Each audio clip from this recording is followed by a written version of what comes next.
I've been sitting underneath my wall thinking about people's attitudes towards training, and I've been coaching for almost 50 years, which seems a long time, in various sports at all kinds of levels. And one of my greatest observations is people's attitude towards training, that it's not very good. Whether you're a cyclist or a rock climber, people are still thinking that training means just hammering it all the time. Whether you ride your bike, you're just going out 3-4 times a week, but you're hammering it at the same pace every time. Or whether you're a climber and you're getting on routes that are much too hard for you, falling off, dogging them.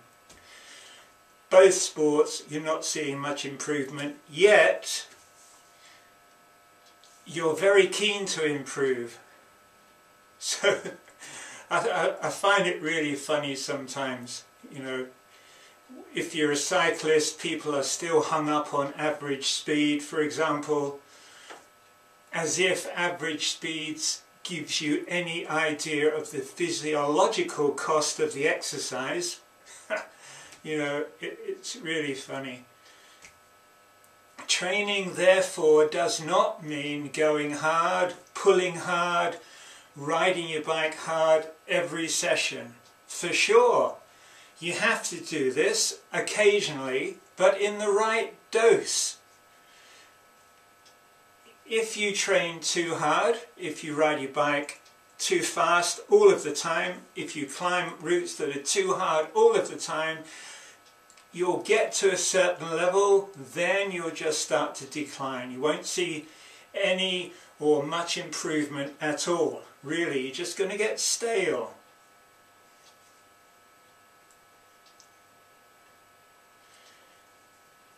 One of the best things, I think, that has come round in the last few years are these training platforms. Strava, for example. I love Strava. For me, it's easy to record, analyze and plan my training when I'm riding my bike.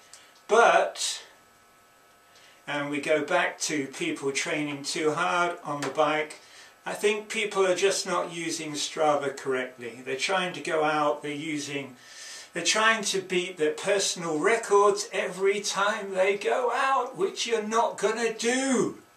And it's bad for your head, alright? So what I'm trying to get over you in this short film is that training, the word training, does not mean going hard on every session. Has to be a balance, which I've talked about before.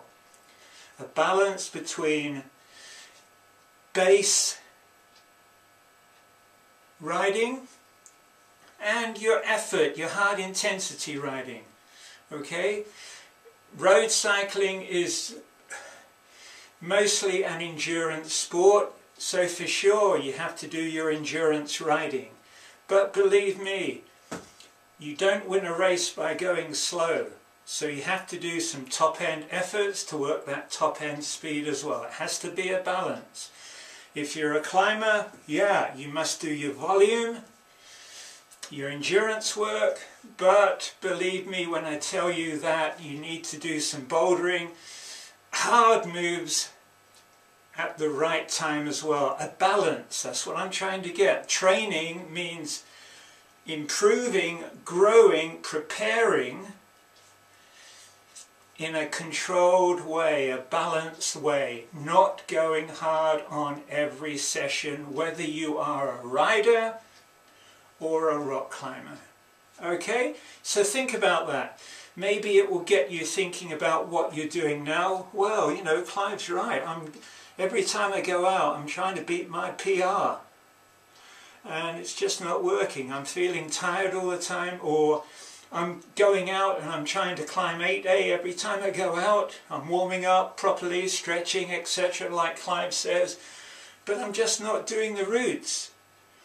Why is that? Well, you're banging your head against a brick wall, so take a step back. Okay, so think about that word training. It does not mean working hard on every session. Okay, see you soon. Bye bye.